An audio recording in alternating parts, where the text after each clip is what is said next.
morning, Steve. How are you today? I'm fine, thank you. Very good. I'd like to introduce you to Steve Cochrane. He's been here at PSBU as a visiting lecturer doing English classes on the weekend. And these students are coming in to do English on a Saturday and a Sunday. Yes, that's right. Very impressed.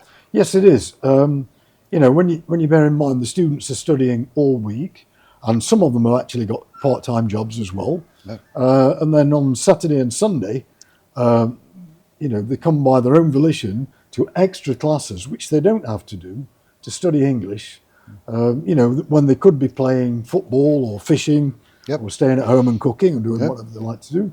They come to class to work on their English. So that tells you that they've got good motivation. Yes, yeah, it does. very well motivated. This is your first trip to Cambodia, isn't it? It is, yes. Yeah. So, and the first time, obviously, into PSBU as well. Yes. So we're at Preah Sihi Monaraja Buddhist University here in Phnom Penh in Cambodia. And I'd like to ask you for your first impressions of the university. Okay, well, the staff have been very helpful. I get really well taken care of. We get picked up at the airport, dropped off at the hotel.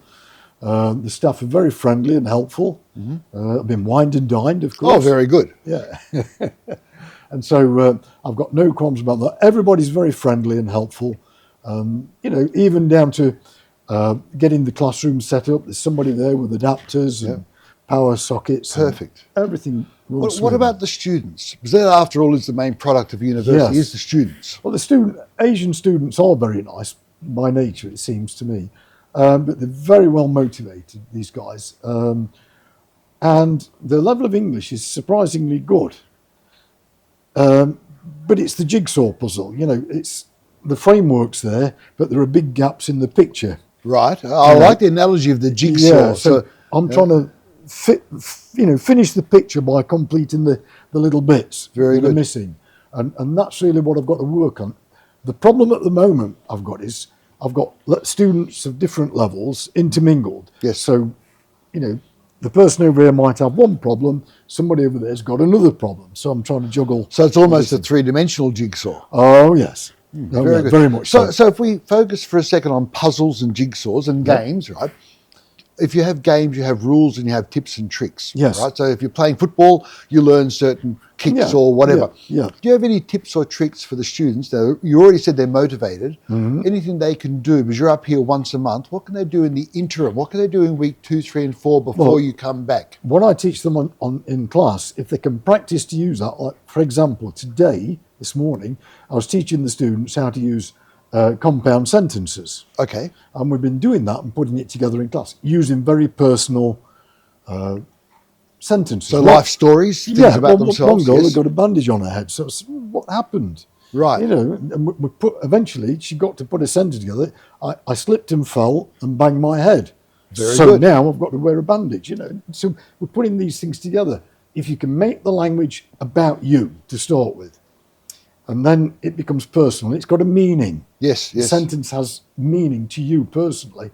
It becomes real and not just, if you learn from a book, it talks about John Smith in America. Who's John Smith, exactly. And the students don't relate to that, Yep.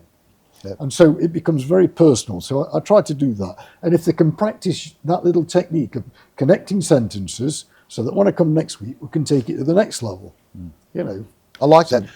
If you have personal stories, did you find the students would laugh at each other with the story? Or sure, yeah. Is it laughing at or laughing with? Laughing with, I would I say, think that's important because sometimes we get shy. We get scared of trying our new language, for example, and we're worried people will laugh at us. If we're all learning together, I think this is really important. They'll actually laugh with us. Well, there was some vocabulary I used I did a minimal pairs listening skill test, and there was a word in there that they didn't know, slip. Okay. To slip on the floor. Be careful on the wet floor, you might slip. And so I had to demonstrate what to slip was. It's lucky we didn't go with the other slip because the word that came to my mind was a slip like the girls used to wear. Well, you would think that. And so how would you demonstrate that? And that's where English is quite confusing because you can wear a slip or you could slip on the floor. Yeah. Okay, interesting. I don't think I'd make a good student in your class. No, I might have to get you out of the class. You know. Yeah. I've been expelled.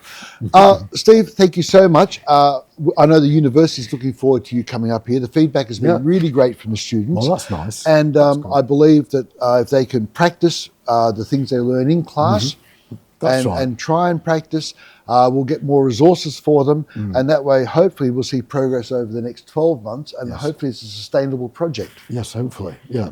That's the thing, getting together. At the moment I'm feeling the level of the students and what the weaknesses are, and, you know, probe in and check in to see what they're good at and what they're not good at. Well, this is a big opportunity for the university, because sometimes you'll find a situation where the English teacher is not a native English speaker, and so I think also that it's really good having teachers from the US, teachers like Steve from the UK, and the students actually get to experiment with different accents, different vocabulary, even different spellings and different word use. Like for a tap for you and I would be a faucet for an American. So it's a whole different word. Yeah. Steve, thank you so much for your time today. You're welcome. And I'll let you get back to class. Okay, thank you very much. A pleasure. Thank you. Thank you.